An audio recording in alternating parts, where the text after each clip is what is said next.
Okay guys, so last class में हम लोगों ने क्या किया था? We have completed with our turnover ratios. So on that note we now on the stage जहां पर हम क्या क्या कर चुके हैं. हम लोग करंट रेशियोज को हम कंप्लीट कर चुके हैं. करंट रेशियो बोल रहा हूँ, लिक्विडिटी रेशियो हम कंप्लीट कर चुके हैं. हम लोगों ने सॉल्वेंसी रेशियोज देख लिए.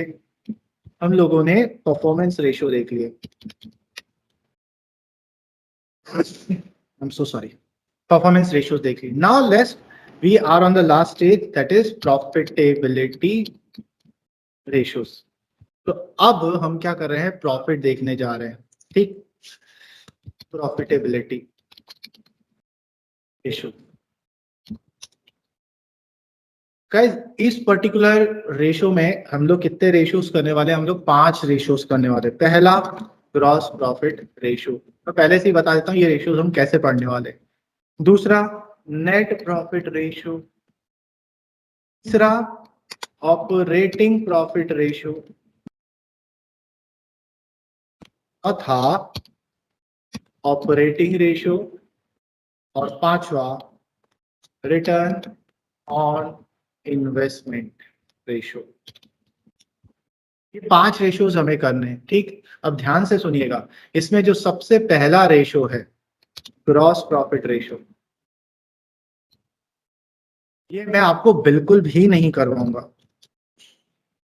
बिल्कुल भी नहीं करवाऊंगा. सिर्फ इसका फॉर्मूला बताऊंगा जो हमें ऑलरेडी पता है. वो क्या फॉर्मूला है? Gross profit divided by net sales into 100.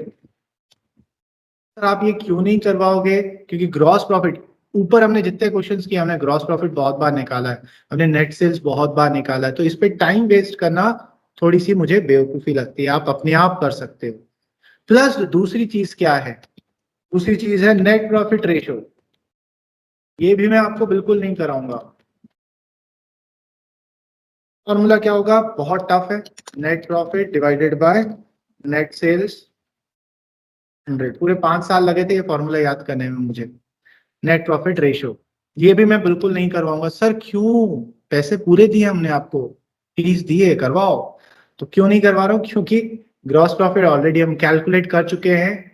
Net profit भी हम कर चुके हैं. बट हाँ, नेट प्रॉफिट की प्रैक्टिस कम हुई है. बहुत कम जगह हमें देखने को मिला है. ग्रॉस प्रॉफिट बहुत देखने को मिला है. तो सर क्यों नहीं करवा रहे हो नेट प्रॉफिट? क्योंकि गाइस, जब मैं आपको ये वाला रेशियो करवा रहा हूँ, ऑपरेटिंग प्रॉफिट रेशियो और ऑपरेटिंग रेशियो, इसके अंदर ग्रॉस प्रॉफिट और नेट प्रॉफिट के कैलकुलेशन अपने आप आ जाएंगे.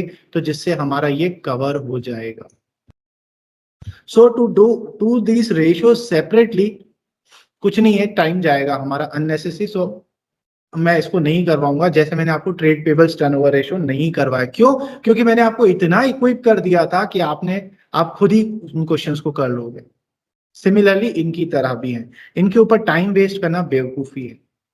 सो सर आप क्या करवाओगे? Operating profit ratio? हाँ मैं डिटेल में करवाऊंगा. Sir operating ratio? हाँ मैं डिटेल में करवाऊंगा. लेकिन I am starting with the fifth one, that is return on investment. So let's start with the fifth one, return on investment. और इसको एक और नाम से बोला जाता है रिटर्न ऑन कैपिटल एम्प्लॉयड. का नाम है ROI या फिर ROC. ये वर्ड बहुत यूज होते हैं जब आप फाइनेंशियल स्टेटमेंट एनालिसिस की बात करते हैं. बहुत ज्यादा यूज होते हैं. सो सर ये रिटर्न ऑन इन्वेस्टमेंट और रिटर्न ऑन कैपिटल एम्प्लॉयड दो नाम क्यों? क्योंकि गाइस, कैपिटल एम्प्लॉयड का मतलब मैं आपको बता चुका हूं. कैपिटल एम्प्लॉयड का मतलब है आपने बिजनेस में कितना पैसा लगाया है. और जो पैसा हम लगाते हैं उसी को तो इन्वेस्टमेंट बोलते हैं. ठीक है. सो ये जो रिटर्न ऑन इन्वेस्टमेंट है, ये वही है कि मैंने बिजनेस में कितना पैसा लगाया है और वो पैसा लगाकर मुझे कितना रिटर्न मिल रहा है. That is return on capital employed. Profit नहीं, प्रॉफिट नहीं, मुझे कितना मिल रहा है. ठीक है. मतलब जो भी कैलकुलेट करेगा उसको कितना मिल रहा है. सो हम तो बिजनेस के पॉइंट ऑफ व्यू से ही देखेंगे. So guys let's start with this ROCE. ROC का formula, return on capital employed का फॉर्मूला क्या है? Profit divided by capital employed multiplied by 100। Multiplied by 100 क्यों करते हैं? क्योंकि जितने भी प्रॉफिटेबिलिटी रेशियोज है हम जनरली परसेंटेज फॉर्म में एक्सप्रेस करते हैं, इसलिए हम उसको मल्टीप्लाइड बाय 100 कर रहे हैं। ठीक है, सो फॉर्मूला क्या है? Profit divided by capital employed into 100। Sir इसके पहले भी हम प्रॉफिट के बारे में डिस्कस कर चुके हैं और हमें पता है प्रॉफिट जनरली दो तरीके के होते हैं, एक होता है प्रॉफिट आफ्टर टैक्स और एक होता है प्रॉफिट बिफोर टैक्स। तो सर हम कौन सा प्रॉफिट लेंगे? Profit before interest and tax is PAT और पीबीआईटी। सर हम यहाँ कौन सा प्रॉफिट लेंगे? गाइस एक चीज याद रखिएगा, जब भी आप एनालिसिस कर रहे होते हैं तो आप आफ्टर टैक्स का यूज नहीं करते, आप हमेशा बिफोर टैक्स का यूज करते हैं, क्योंकि टैक्स तो एक ऐसी चीज है जो प्रॉफिट के ऊपर डिपेंड करती है और वो जाना ही जाना है। ठीक है ना, तो वो आपके बिजनेस की इफिशियंसी को नहीं डिनोट करता है, प्रॉफिटेबिलिटी को इंडिकेट नहीं करता है टैक्स, क्योंकि वो तो गवर्नमेंट की पॉलिसी है, वो तो आपके ऊपर लेगी, वो अनअवॉइडेबल है, आप उसको अवॉइड नहीं कर सकते हो, आप कंट्रोल में नहीं कर सकते हो। इसलिए जब भी हम कहीं पर भी, ये याद रखिएगा जनरल सेंस में भी, कभी भी आपको किसी का प्रॉफिट से रिलेटेड कोई भी एनालिसिस करना हो तो you always take the profit before interest and tax, PBIT ही लेते हैं। तो सर इसका मतलब आप क्या कहना चाहते हो? मैं ये कहना चाहता हूं आरओसीई का जो फॉर्मूला है वो क्या होगा? PBIT divided by capital employed into 100, ये फॉर्मूला होगा। हाँ, लेकिन अगर कभी ऐसा कोई जगह आ जाए जहां पर आपको पीबीआईटी अवेलेबल ही नहीं है और पीबीआईटी को कैलकुलेट करने का भी तरीका नहीं है, तो आप पीबीआईटी यूज कर सकते हो, बिकॉज वहां हमारे पास ऑप्शन अवेलेबल नहीं होता है। ठीक है, लेकिन बेसिक फॉर्मूला पीबीआईटी है। और हम पहले भी देख चुके हैं, जब हम इंटरेस्ट कवरेज रेशियोज कर रहे थे तब मैंने आपको बताया था पीबीआईटी कैसे होता है, निकलता है। तो मैं अगेन पूरा डिस्कशन नहीं करूंगा, अगर ये पीबीआईटी का कॉन्सेप्ट समझना है तो वो वाला रेशियो फिर से देख लेना, इंटरेस्ट कवरेज रेशियो जो हमने सॉल्वेंसी रेशियोज में सीखा था। सो पीबीआईटी हमने देखा था कैसे बनता है, आपको पैट अगर गिवन है तो उसमें प्लस कर दीजिए इंटरेस्ट, प्लस कर दीजिए टैक्स। ठीक है, ये चीज। और दूसरी चीज, अगर टैक्स आपको डायरेक्टली गिवन है तो बढ़िया है, लेकिन अगर डायरेक्टली गिवन नहीं है तो भी मैंने आपको टैक्स कैलकुलेट करने का फॉर्मूला बताया था, और मैं अगेन इस फॉर्मूले को डिटेल में डिस्कस नहीं करूंगा। क्यों? क्योंकि हम इंटरेस्ट कवरेज रेशियो का मैं आपको डिटेल में बता चुका हूं कि टैक्स का जो फॉर्मूला हम लिख रहे हैं वो कैसे डिराइव हुआ, मैं डेरिवेशन बता चुका हूं। तो अगेन आपको डिटेल में देखना हो तो वो वाला इंटरेस्ट कवरेज रेशियो वाला वीडियो देख लेना। सो टैक्स हमने कैसे निकाला था? पैट ले लेंगे मल्टीप्लाइड बाय टैक्स रेट ले लेंगे, टैक्स का percentage divided by 100 minus tax का परसेंटेज।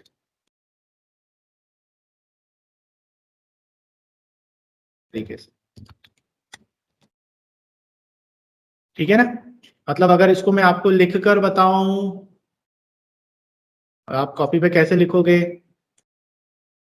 अगर यहां समझ में नहीं आ रहा है तो हम लोग कैसे कर सकते हैं? Tax is equals to PAT multiplied by tax percentage divided by 100 minus tax percentage. मतलब अगर आपको क्वेश्चन में टैक्स जो दिया है वो 40% दिया है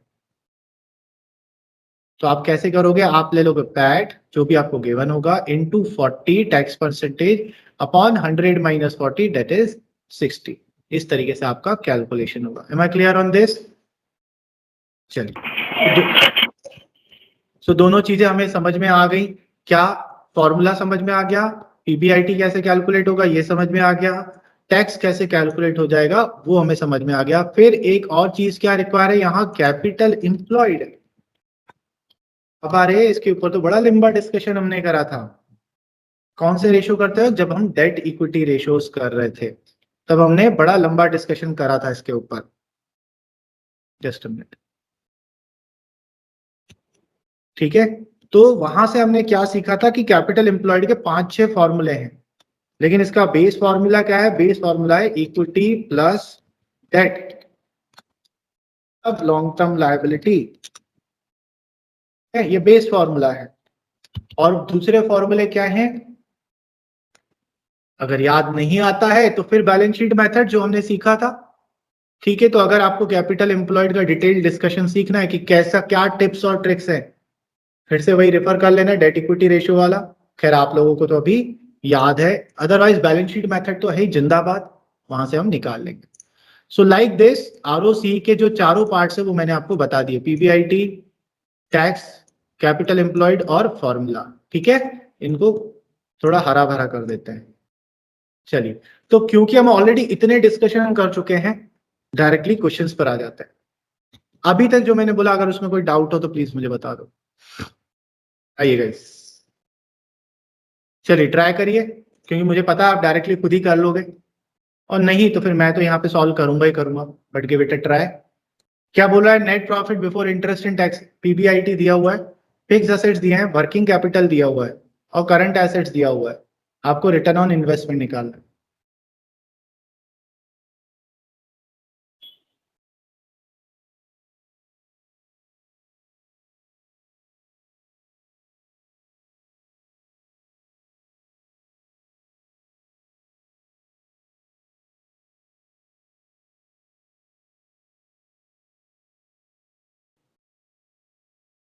चलिए आइए गाइस, कैलकुलेट करते हैं। 3.5।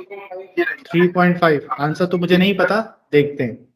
सो गाइस, हमें क्या निकालना है, R O I means return on investment. इसका फॉर्मूला क्या होता है, PBIT divided by capital employed multiplied by 100। चलिए देखें क्या दिया हुआ है। सो यहाँ पर अच्छी बात क्या है, पीबीआईटी आपको डायरेक्टली दिया हुआ है, सो कुछ टेंशन नहीं है। PBIT is equals to 6 lakh. अब दूसरा हमें क्या चाहिए, कैपिटल एम्प्लॉयड। अब कैपिटल एम्प्लॉयड में हमें फिक्स एसेट दिया, नेट वर्किंग कैपिटल। तो अगर हमें याद नहीं आ रहा है तो बैलेंस शीट मेथड जिंदाबाद। ठीक, चलिए करके देखते हैं अप्लाई इसको यहाँ पर। तो मैं बैलेंस शीट का यहाँ पर एक फॉर्मेट बना लेता हूँ। तो हमें पता है लायबिलिटी साइड पर क्या क्या आता है, लायबिलिटी साइड पर इक्विटी आता है, लायबिलिटी साइड पर लॉन्ग टर्म लायबिलिटी आता है, करंट लायबिलिटी आता है, इस तरफ फिक्स एसेट आता है, इस तरफ करंट एसेट आता है। और ये टोटल लायबिलिटी और टोटल एसेट्स हमेशा इक्वल होते हैं। देखें क्या क्या दिया हुआ है, फिक्स एसेट्स दिया हुआ है 20 लाख। उसके बाद क्या दिया है, नेट वर्किंग कैपिटल। क्या करूंगा मैं, पता नहीं है मुझे। उसके बाद क्या दिया, करंट एसेट्स 11 लाख, यहां पर पुट कर दिया।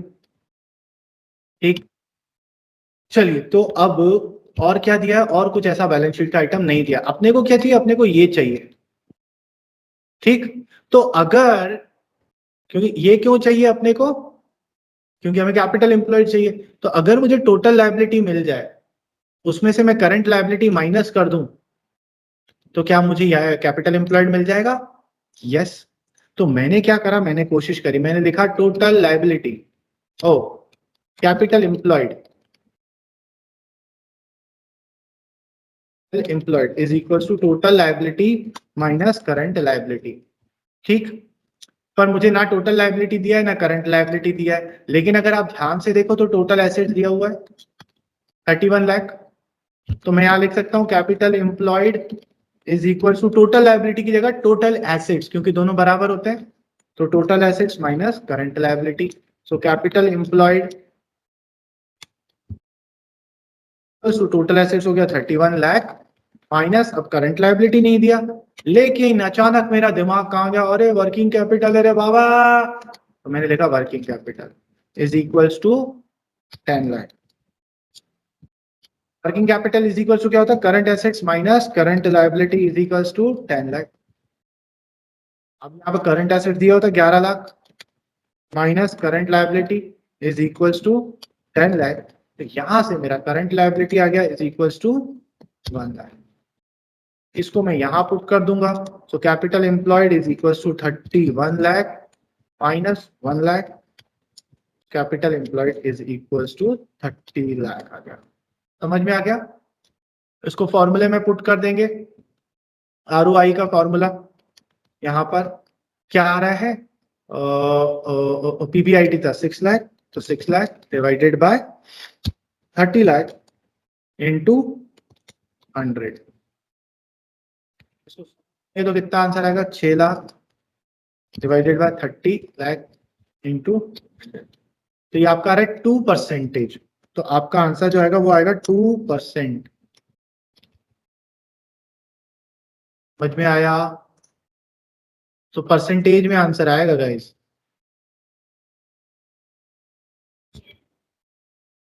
तो डाउट नहीं ना? बहुत बढ़िया। चलिए एक और क्वेश्चन करें। ये चलिए एक क्वेश्चन, तो चलिए यहाँ पे फालतू फालतू क्वेश्चन दिए हुए हैं तो आपको थोड़ा चैलेंजिंग क्वेश्चन ही दे देते हैं। एवेंजर्स हो जाओ शुरू।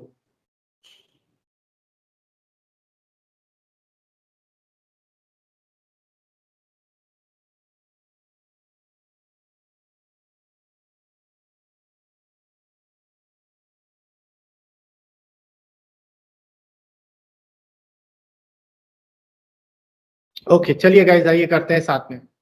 क्या बोल रहा है? रिटर्न ऑन इन्वेस्टमेंट कैलकुलेट करना है, तो पहले तो फॉर्मूला लिख लेते हैं। ROI is equals to PBIT upon capital employed into 100। Formula लिख लिया। अब PBIT पर आते हैं। PBIT हमें पता है क्वेश्चन में PBIT नहीं दिया, पैट दिया है, तो हम लिखेंगे PAT plus interest plus tax. चलिए देखें, PBIT is equal to PAT हमको दिया हुआ है 6,50,000 प्लस इंटरेस्ट। अब इंटरेस्ट का अमाउंट डायरेक्टली नहीं दिया है गाइस, लेकिन इसमें देखिए 10% डिबेंचर्स ऑफ ₹100 ईच, ₹10 लाख, मतलब 10 लाख रुपए के डिबेंचर्स हैं। ये 100 का हमें कुछ नहीं करना है, 10 लाख रुपए के डिबेंचर है, तो इसका 10% निकालोगे तो आपको इंटरेस्ट मिल जाएगा। तो 10 लाख का 10% 1 लाख, ये आ गया। अब चाहिए क्या? अब अपने को चाहिए टैक्स। टैक्स नहीं दिया हुआ है, टैक्स का परसेंटेज दिया है, टैक्स इज इक्वल्स टू 50% दिया हुआ है। तो गाइस अभी जस्ट थोड़ी देर पहले जब मैं एक्सप्लेनेशन दे रहा था तो मैंने आपको बताया था tax is equals to PAT multiplied by tax percentage divided by 100 minus tax percentage. ये फॉर्मूला लगाएंगे। तो यहाँ पर आप क्या करोगे? Tax is equals to PAT कितना है? 6,50,000। इसको मल्टीप्लाई करोगे कितने परसेंट से? 50 डिवाइडेड बाय 100 माइनस 50 करोगे तो 50 ही आएगा। तो टैक्स का अमाउंट भी आपका 6,50,000 ही आ जाएगा। ठीक है, ऐसा क्यों हुआ? क्योंकि टैक्स का परसेंटेज 50 था। तो अब हम PBIT आराम से निकाल सकते हैं। PBIT is equal to 6,50,000 plus 1 lakh plus 6,50,000। तो PBIT कितना आ जाएगा? PBIT is equal to 14 lakh आ जाएगा। सही है। अब हमको क्या चाहिए? Capital employed. अब कैपिटल एम्प्लॉयड का बेस फॉर्मूला तो इक्विटी प्लस डेट होता है। लेकिन दिया हुआ है क्या इक्विटी और डेट? यस दिख रहा है हमें। नहीं दिया हुआ है, डेट तो दिख रहा है डिबेंचर, इक्विटी नहीं दिख रहा है। कोई बात नहीं, बैलेंस शीट मेथड जिंदाबाद। तो यहाँ पर पहले लिख लेते हैं capital employed is equals to equity. हाँ उसके बिना भी तो हो सकता है इसमें, क्या? Total assets minus current liability. हाँ बिल्कुल हो सकता है, total assets minus current liability. वो तो अगर आपको फॉर्मूला याद है तो वो तो बढ़िया है ना, आप जल्दी कर सकते हो। तो मैं जानबूझ के बताता हूँ कि आपको हर बार दिमाग में याद रहे, ताकि जब आप कभी उलझ भी जाओ, ब्लैंक आउट भी हो जाओ, तो आपको बार बार याद है। सर हर क्वेश्चन पे बोलते थे कि अगर फॉर्मूला याद नहीं आए तो बैलेंस शीट मेथड जिंदाबाद जिंदाबाद। ठीक है, मेरा इधर फॉर्मेट बना दिया बैलेंस शीट का। वैसे तो हमें काव्य बोल रहा है एक चीज की सर कैपिटल एम्प्लॉयड का फॉर्मूला मुझे याद है, capital employed is equals to total liabilities minus current liabilities. पर मैंने बोला अगर याद नहीं हो तो कोई बात नहीं, क्या ये बैलेंस शीट मेथड है ना। चलिए देखें क्या क्या दिया हुआ है। सबसे पहले 10% डिबेंचर, मतलब ये लॉन्ग टर्म लायबिलिटी है 10 लाख। उसके बाद क्या दिया हुआ है? फिक्स एसेट्स कॉस्ट पर दिया और डेप्रिसिएशन अलग से दिया, तो हम माइनस करके लिखेंगे 22,50,000 माइनस 2,50,000 डेप्रिसिएशन का 20 लाख। और क्या दिया हुआ है? Current assets 12 lakh. और क्या चाहिए? करंट लायबिलिटी भी दिया है 4 लाख। वाह, और क्या चाहिए? जिंदगी बन गई आपकी।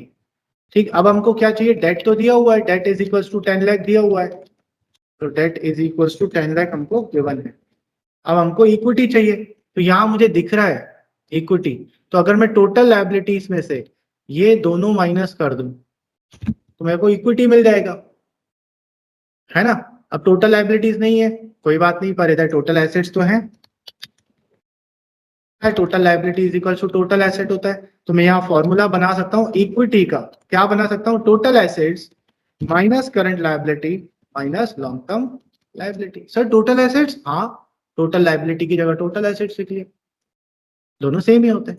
सो यहाँ से आप इक्विटी फाइंड आउट कर सकते हैं। Equity is equal to 32 lakh minus 4 lakh minus 10 lakh. So equity is equal to कितना आ जाएगा? 28 एंड 18 लाख। सो अब आपका कैपिटल एम्प्लॉयड आ जाएगा। Capital employed is equal to equity अभी हमने निकाला 18 लाख प्लस डेट है हमारा 10 लाख, तो capital employed is equal to 28 lakh. अब हमें क्या चाहिए था? ROI चाहिए। हमें सारी चीजें मिल चुकी हैं। PBIT अभी हमने कैलकुलेट करा था 14 लाख आया था, डिवाइडेड बाय कितना? 20 लाख, नहीं 28 लाख हमारा कैपिटल एम्प्लॉयड आया था इंटू 100। आप कैलकुलेट करोगे तो आपका 50% आंसर आएगा। Clear guys? बहुत बढ़िया, बहुत बढ़िया। चलिए एक और क्वेश्चन प्रैक्टिस करते हैं। किथे चलिए गोबीदा फूल बन के, मिल गया। चलिए लगभग सिमिलर टाइप का क्वेश्चन है, ट्राई करिए।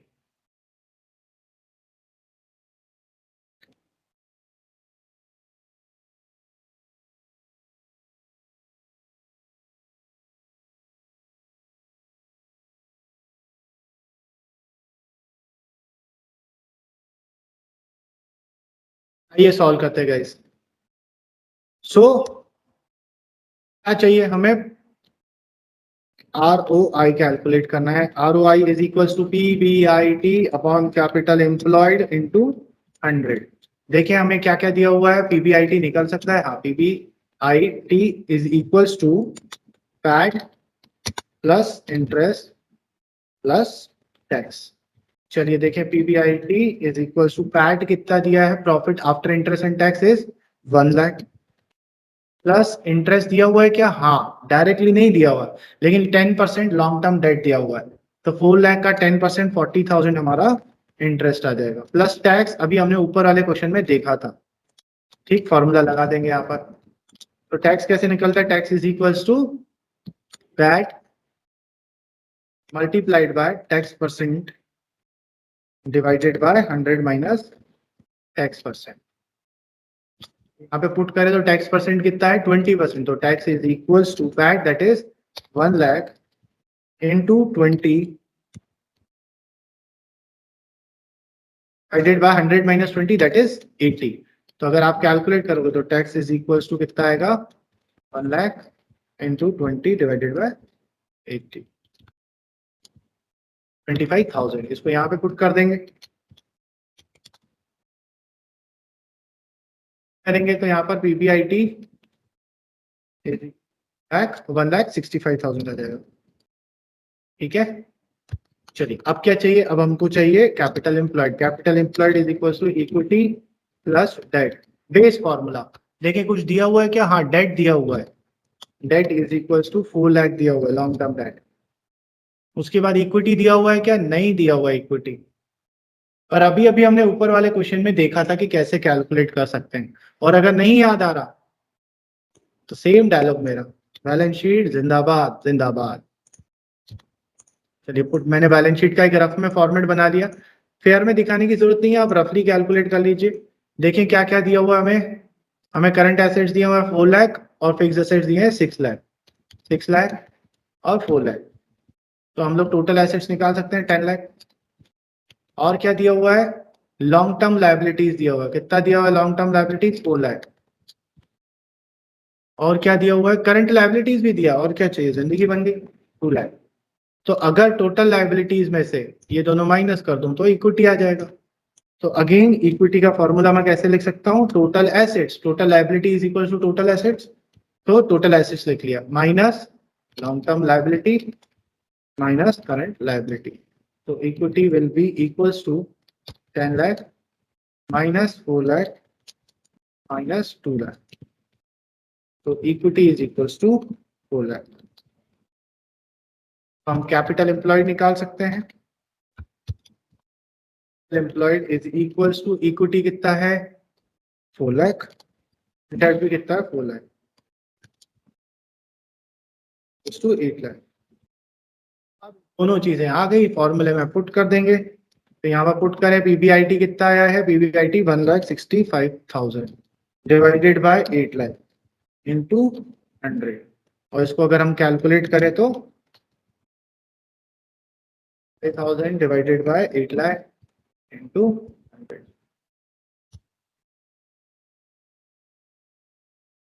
20.625% हमारा आंसर आ रहा है। ठीक है, क्लियर है सबको?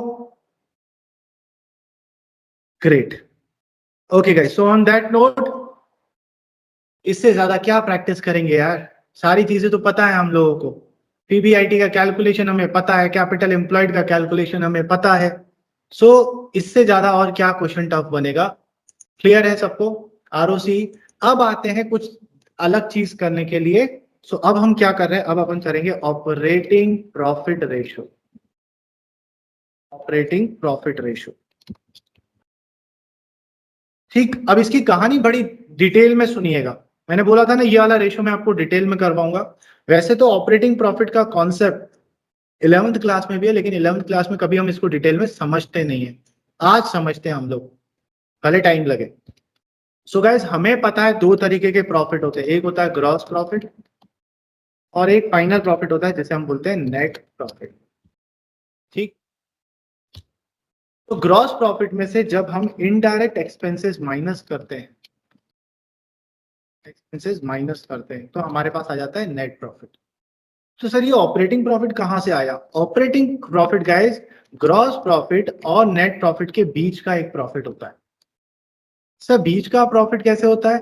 गाइस ये जो हमारे इनडायरेक्ट एक्सपेंसेस होते हैं या इनडायरेक्ट इनकम होती है, इधर प्लस भी कर देता हूं, इनडायरेक्ट इनकम मतलब क्या? देखिए, आप ग्रॉस प्रॉफिट में इनडायरेक्ट में से इनडायरेक्ट एक्सपेंस को माइनस कर देते हैं और इनडायरेक्ट इनकम्स को प्लस कर देते हैं, तो आपका नेट प्रॉफिट आता है। ये समझ में आया?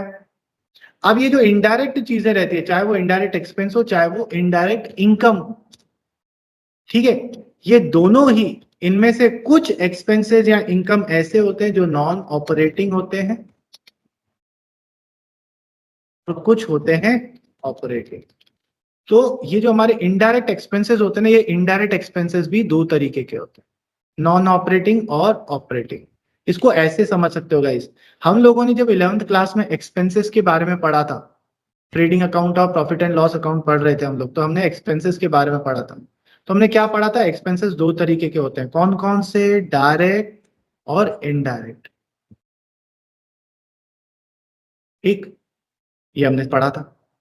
अब ये जो इनडायरेक्ट एक्सपेंसेस होते हैं ना गाइस, ये भी दो तरीके के होते हैं,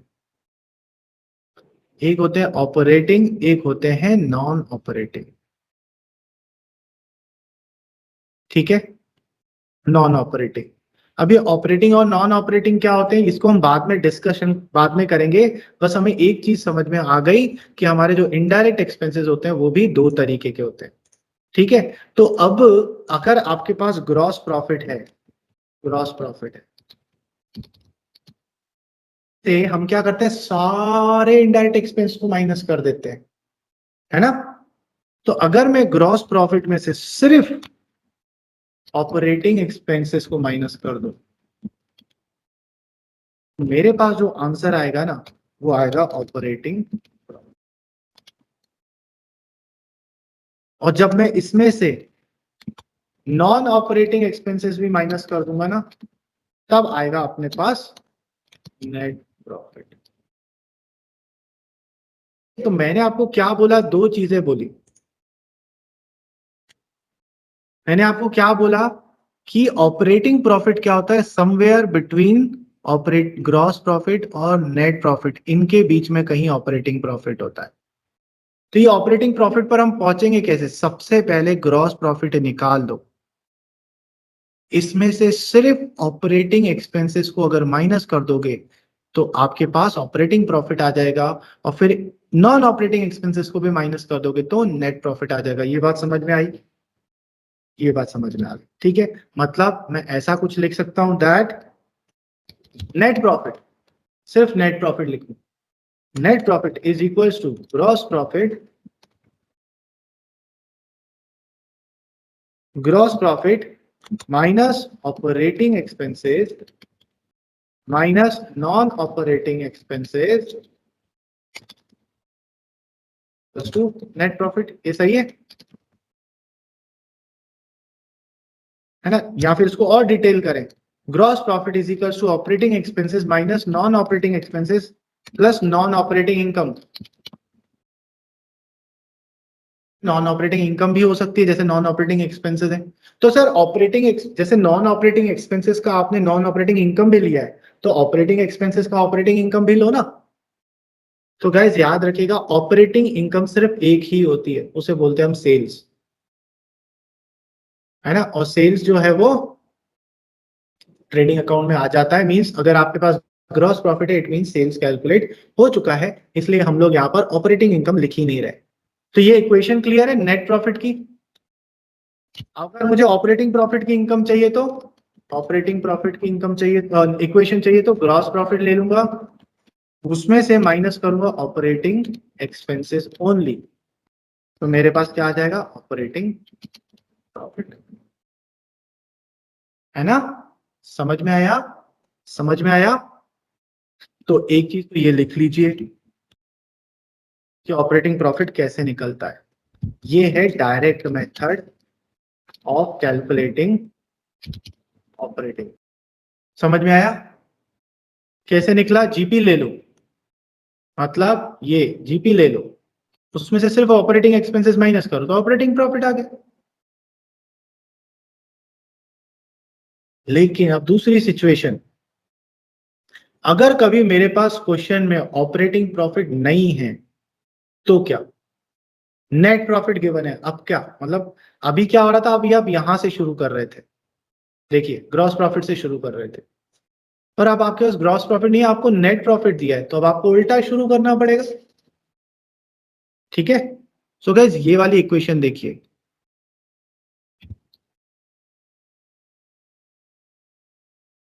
एक मिनट यहां से देखते हैं, ये नेट प्रॉफिट है और हमको अभी क्या था? ग्रॉस प्रॉफिट चाहिए था, और ग्रॉस प्रॉफिट था, ऑपरेटिंग प्रॉफिट चाहिए था, तो मैंने ग्रॉस प्रॉफिट उठाया, ऑपरेटिंग एक्सपेंसेस माइनस कर दिए, तो ऑपरेटिंग प्रॉफिट आ गया। अब अगर मेरे पास ग्रॉस प्रॉफिट नहीं है, नेट प्रॉफिट है, तो मुझे उल्टा जाना पड़ेगा। तो ये नेट प्रॉफिट है। ये नेट प्रॉफिट कैसे आया है? ऑपरेटिंग प्रॉफिट में से मैंने नॉन ऑपरेटिंग एक्सपेंसेस माइनस करे तो नेट प्रॉफिट आया। अगर मैं नेट प्रॉफिट में ऑपरेटिंग एक्सपेंसेस को वापस ऐड कर दूं, मेरे पास ऑपरेटिंग प्रॉफिट आएगा। मतलब इसको इक्वेशन फॉर्म में देखिए, यही चीज, ठीक है ना? यही चीज देखते हैं, यहां से इक्वेशन बनाता हूं, यहां से। सो आपने क्या बोला? ग्रॉस प्रॉफिट इक्वेशन लाता हूं, ये था नेट प्रॉफिट का फॉर्मूला। तो आप इतना सिर्फ देखिए, ये पहले तो हटा दो, आप सिर्फ इतनी इक्वेशन को देखिए,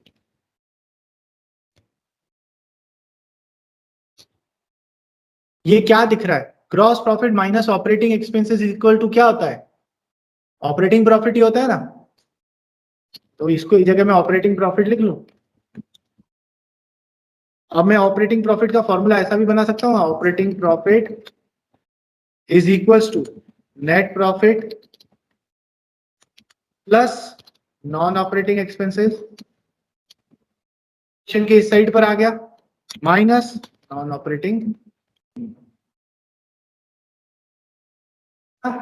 तो जब रिवर्स जाते हैं तो देखिए आपको क्या चाहिए? ऑपरेटिंग प्रॉफिट चाहिए, पर आपके पास प्रॉफिट अवेलेबल कौन सा है? आपके पास नेट प्रॉफिट अवेलेबल है, मतलब आप एकदम नीचे खड़े हो, तो आपको रिवर्स आना पड़ेगा। तो अगर मैं नेट प्रॉफिट, अब मुझे पता है नेट प्रॉफिट कैसे निकलता है, ऑपरेटिंग और नॉन ऑपरेटिंग दोनों के एडजस्टमेंट होने के बाद नेट प्रॉफिट आता है। तो अगर मुझे ऑपरेटिंग चाहिए और नेट प्रॉफिट अवेलेबल है, तो नेट प्रॉफिट में से मैं अगर सिर्फ नॉन ऑपरेटिंग चीजों को रिवर्स कर दूं तो ऑपरेटिंग आ जाएगा।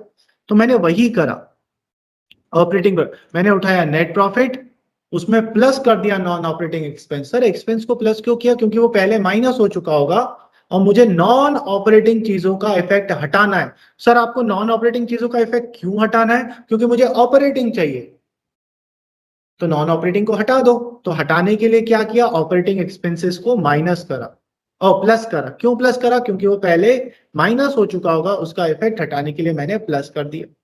और नॉन ऑपरेटिंग इनकम को माइनस कर दिया। क्यों माइनस कर दिया? क्योंकि वो पहले प्लस हो चुका होगा, अब उसका इफेक्ट हटाने के लिए मैंने माइनस कर दिया। तो ये जो ऑपरेटिंग प्रॉफिट का फॉर्मूला आया है, ये है indirect method of calculating operating profit, indirect method. यहां से हमें क्या पता चला? ऑपरेटिंग प्रॉफिट को कैलकुलेट दो तरीके से किया जा सकता है, direct method and indirect method. Sir हम कौन सा यूज करेंगे? इट डिपेंड्स ऑन क्वेश्चन, कि क्वेश्चन में आपको इंफॉर्मेशन क्या दी है। वो इंफॉर्मेशन को देखकर आपको फाइंड आउट करना पड़ेगा कि आप यहाँ पर क्या कैलकुलेट करोगे और कैसे कैलकुलेट करोगे।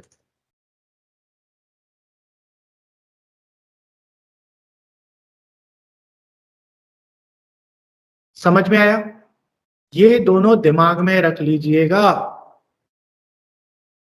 सो देखिए, अब हम इतना समझ गए हैं तो हम नेट प्रॉफिट भी निकाल ही सकते हैं। मैंने बोला था ना, जब हम ऑपरेटिंग प्रॉफिट करेंगे ना, तो नेट प्रॉफिट के कैलकुलेशन ऑटोमेटिकली इसमें आ जाएंगे।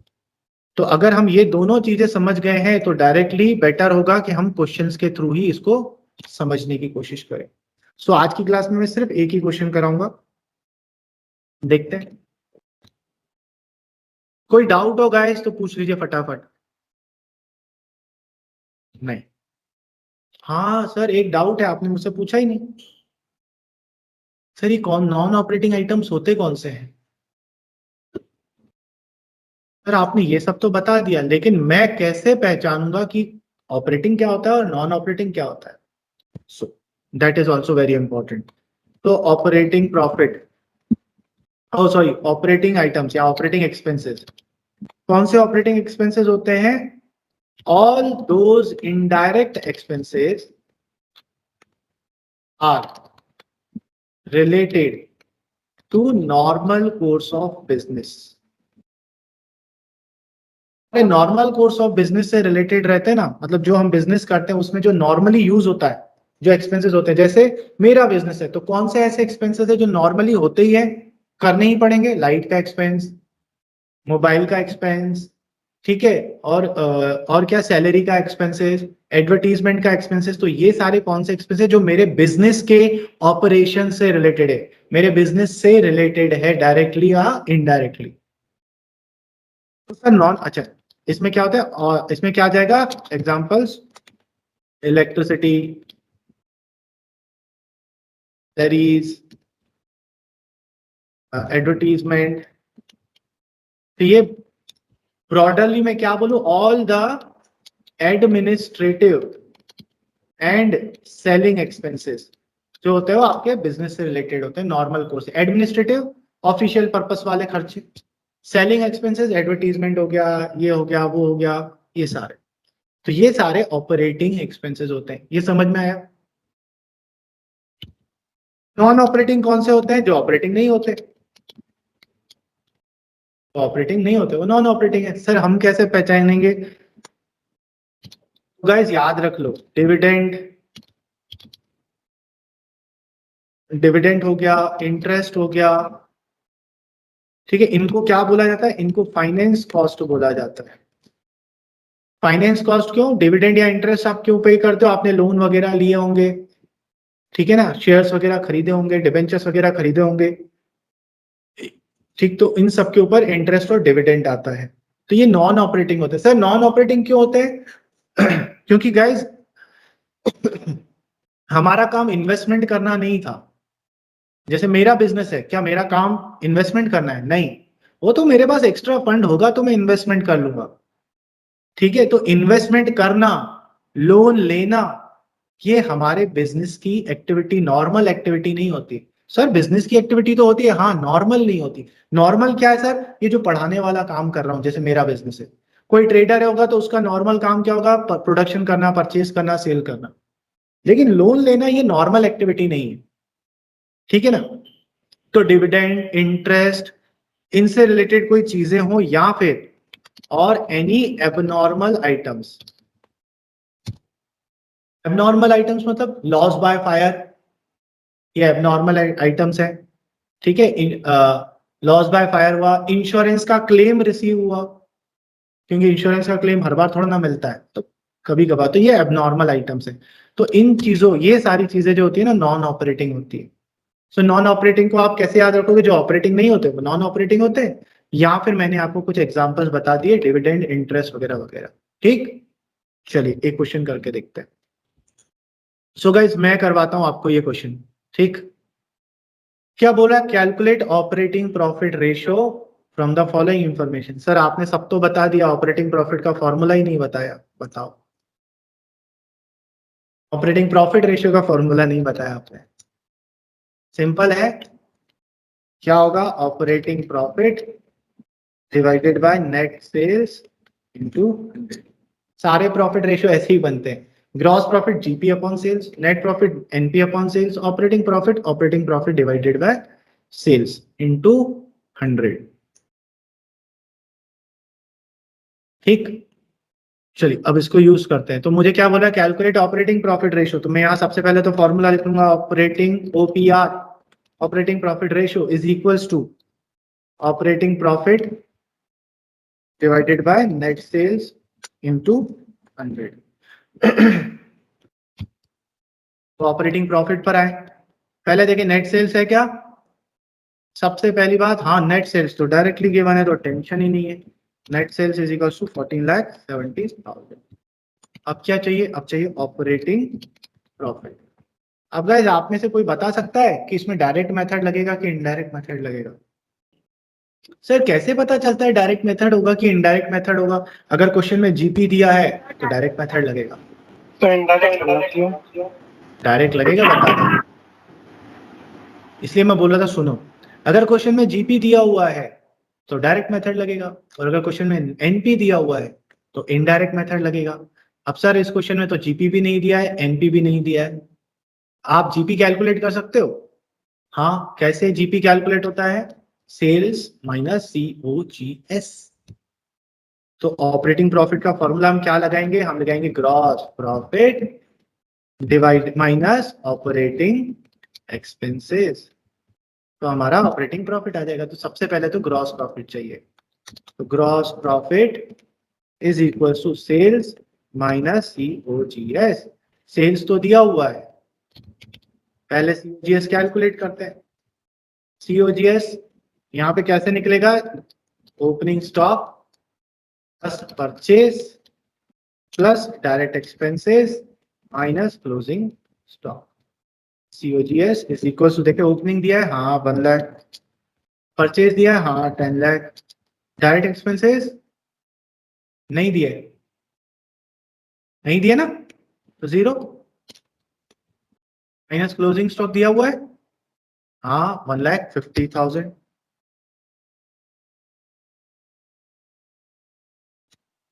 सीओजीएस आ जाएगा आराम से अपना 11 lakh minus 10, 9,50,000।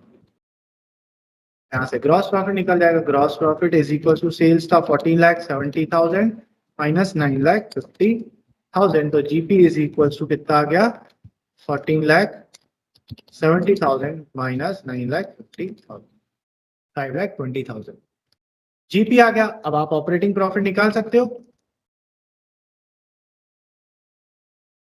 Operating profit is equal to GP 5,20,000। अब देखिए ऊपर कौन कौन से ऑपरेटिंग एक्सपेंसेस दिए?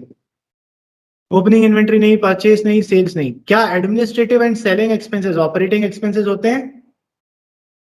यस, ये आपके नॉर्मल एक्सपेंसेस हैं। ठीक है, तो ये 1,70,000 ऑपरेटिंग है। Closing loss by fire operating होता है क्या? नहीं, ये तो एबनॉर्मल आइटम है सर, आपने ही बताया था। डिविडेंड रिसीव ऑपरेटिंग होगा क्या? नहीं। इंटरेस्ट, डिविडेंड ये कभी ऑपरेटिंग नहीं होते हैं। ठीक है, सो सिर्फ एक ही चीज है 1,70,000। यहां से ऑपरेटिंग प्रॉफिट आ जाएगा 5,20,000 माइनस 1,70,000, दैट इज 3,50,000।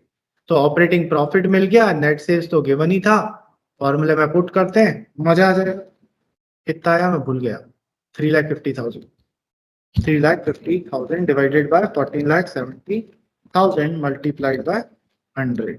तो देखिए कितना परसेंटेज आ रहा है, 3,50,000 divided by 14,70,000 into 23.81%।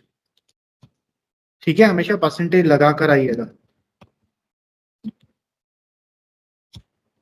Sir approx लिखना जरूरी है क्या?